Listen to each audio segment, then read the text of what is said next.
Hey there, and welcome back to my channel. So today is day 2 of my week-long series on subscriber suggests, and today's video is actually a recommendation from a longtime viewer, Ritziana H. I hope I pronounced that correctly. And you had given quite a number of them throughout, many videos of suggestions. And the one I decided to pick from your list is the day and night for 4 seasons kind of tag. So for each season, I will choose a day fragrance and a night fragrance that I think really do match and that I love to wear in that particular season, or that I think would be great for that season and that time of day as well. Also, just to note, as always, you are welcome to wear any fragrance any time of the day, any time of the year. I often do with many of my fragrances. I find you can pretty much get away with wearing them year-round. There are obviously some where I feel like they are probably too strong for one season or too light for another, but in general, wear what you like. And if you haven't subscribed already, don't forget to subscribe so you'll be notified every time I put out a new video. So let's start with spring, which is my favorite season of the year. I love spring. My birthday is just at the tail end of spring, and I just really like when everything's just coming alive again. The winter's over, it's fresh flowers, and yeah, I love spring. So we will start with daytime for spring, and this is a fragrance that I've mentioned before is very quintessential spring fragrance for me personally, and I know it's not really talked. I haven't heard anyone else talk about it other than myself on YouTube, but if they have, then I hope they like it as well, because I love it. And this is Boucheron Fleurs. I think some of you have said that you've taken a look at it online ever since I mentioned it, but I just love it, you guys.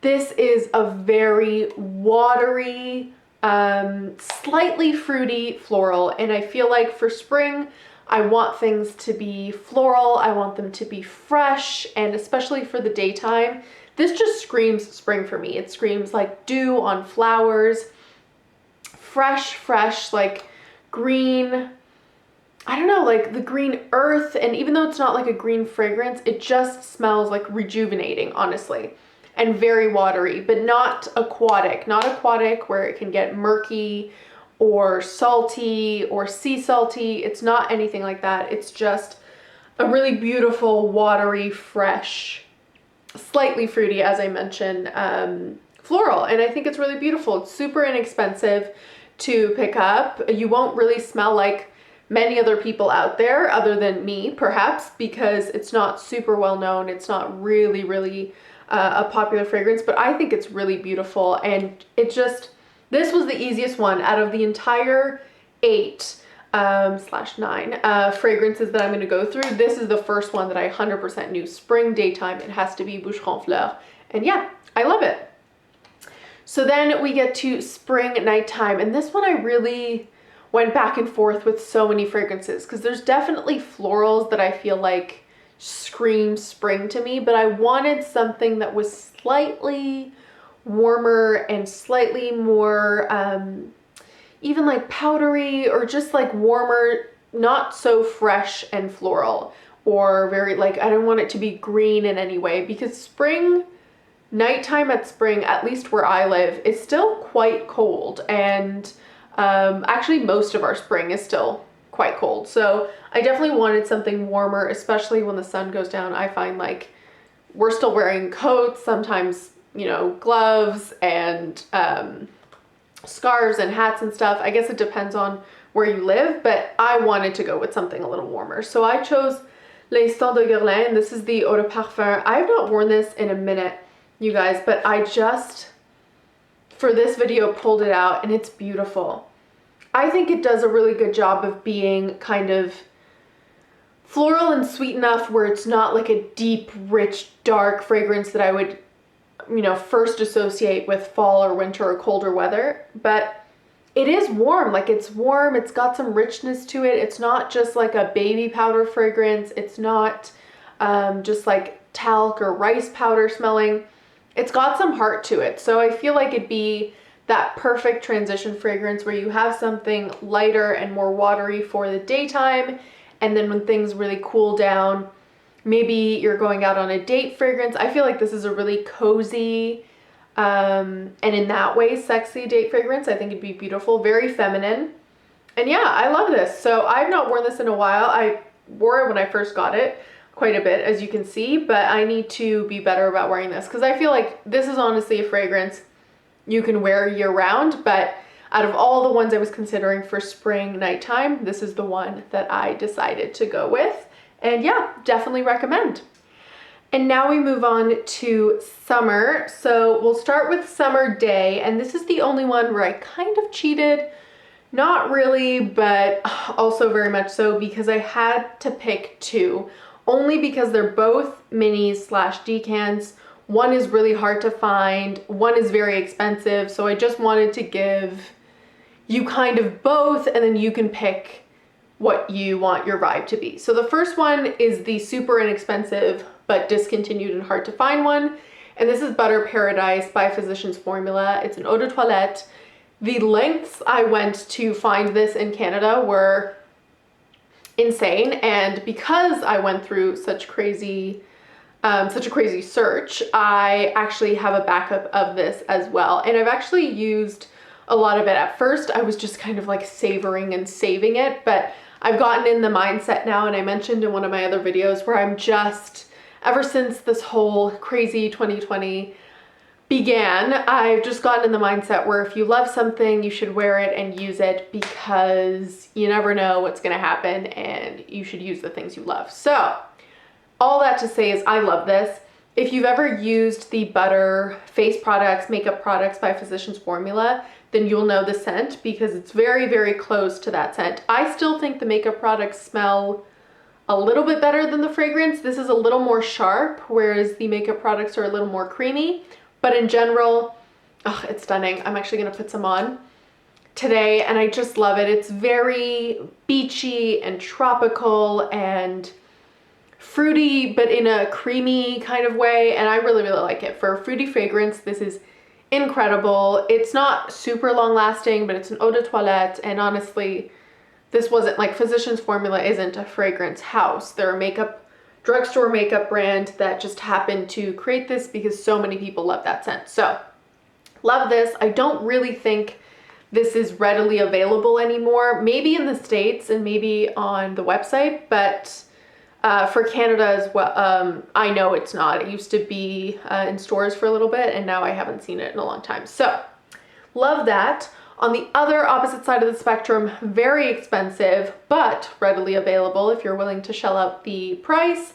I have a decant from Royalty Scents because you guys know I love it, but it is Virgin Island Water. And actually, I know I just said that I do want to just enjoy what I'm wearing and like not be more carefree about it, but this is one I really do spray a little bit more carefully because I cannot imagine shelling out the full price tag for Virgin Island Water, even though it's stunning. It is easily my favorite Creed fragrance I've tried so far, and even with all the hype around it, it is just like a coconut lime, I don't know, like dream. It's stunning. It's so evoking of like tropical Caribbean holidays, like tropical drinks, being on the beach without being suntan lotiony, which I know isn't everyone's deal. I love those kind of scents, but it's not in any way like suntan lotion, but it screams summer. So love that.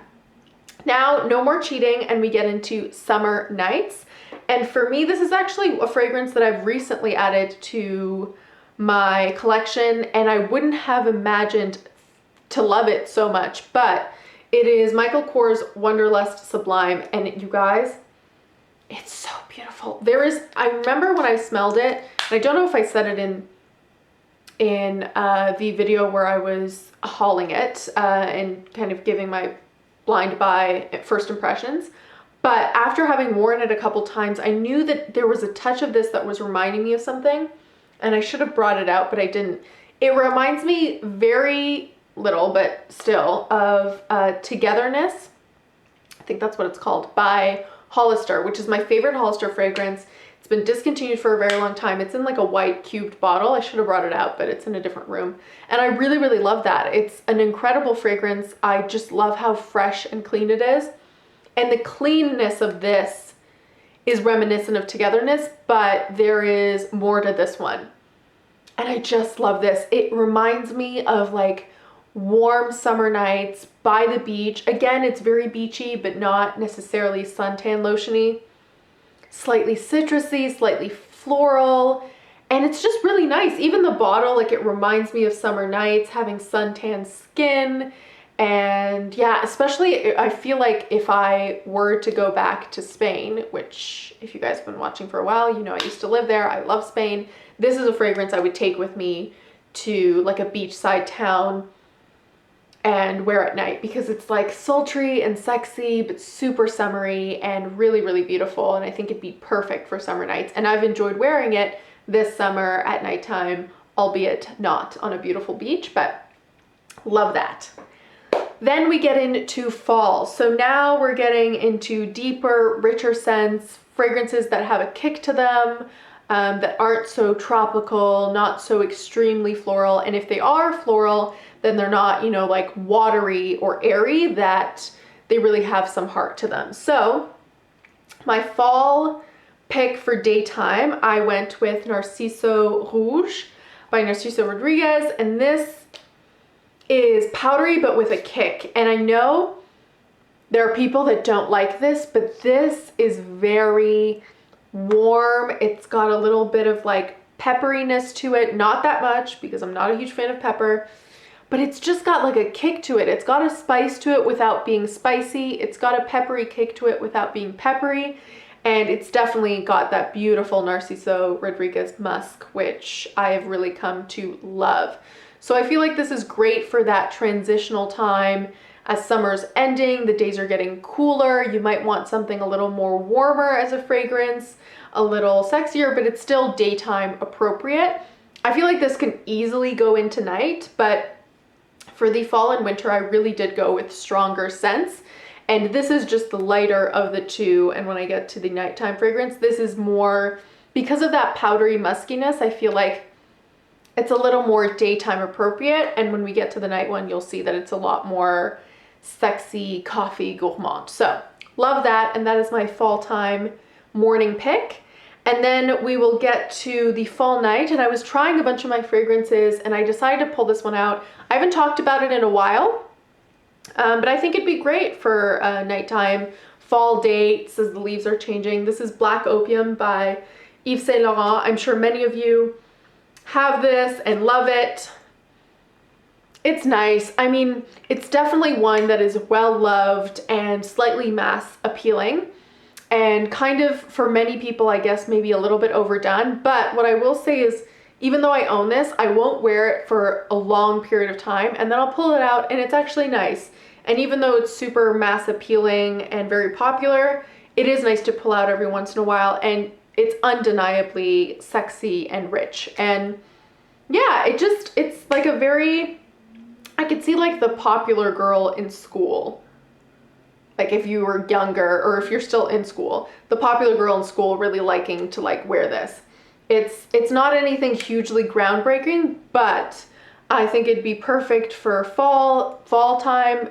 It gets really cold at night where I live, and this is like just warm and gourmand enough to be a perfect pick. So I chose Black Opium by Yves Saint Laurent.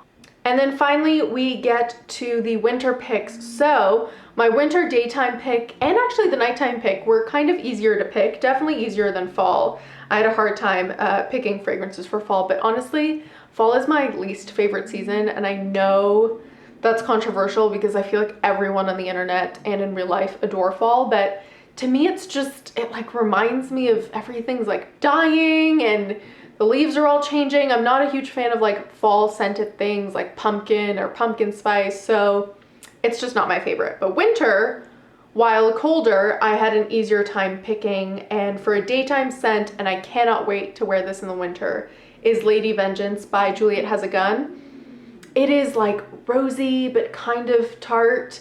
I remember the first time I wore this, I felt like I got some oud in there even though it's not listed. And now I don't really get that anymore. With each spray, I get it less and less. But yeah, it's really nice. It's still, even though it's like a much more rich, wintry fragrance for sure that I cannot wait to wear in the winter, I feel like maybe it's because of the ISOE Super or something that just keeps it a touch tart, which brightens it up just enough for me to wear it in the daytime, as opposed to the nighttime fragrance, which I'll get to, which is much more darker. And this is also more sweet. So it just lends itself more to the daytime, but it's definitely rich, definitely strong, definitely super, super strong of a rose scent. So I really like this, and I've enjoyed wearing it even now, but I really think it's gonna come alive in wintertime. And Francis Kurkdjian's the perfumer on this as well, because I know a lot of you guys ask about that or know about that, and yeah, I think he did a brilliant job. And then the last one, winter nighttime, I decided to go with L'Autre Oud by Maison Lancome. This is one I've recently added to my collection, and I just love it. I've worn it actually in like dead high heat, which I would not recommend, but it's so, there's just something about this, and every time I wear it, I like it even more. It is a very strong, bitter, woody oud. I feel like it really isn't leaning or like a safe, like I don't think it's an especially safe oud if you don't like oud. This isn't one to like dip your toes into oud with. You definitely have to like oud, and you definitely have to like when it gets kind of bitter, but which I do. And I think it's stunning. It's really, really well made, and Maison Lancome rather, I've just really gotten into them lately, and this is, I'm so happy I picked this up because I thought maybe it would just kind of blend in with my other oud fragrances, and it really doesn't. It stands all on its own, and it's another one just like Lady Vengeance I cannot wait to wear in colder weather, especially like on scarves and hats and mitts, and yeah, just be enveloped in this. So love that. And I hope you guys enjoyed this video. I hope that helped you kind of discover or rediscover some fragrances for each season, day and night. And Riziana, I hope you enjoyed since it was your suggestion. As always, don't forget to like, comment, and subscribe, and I'll see you next time. Bye!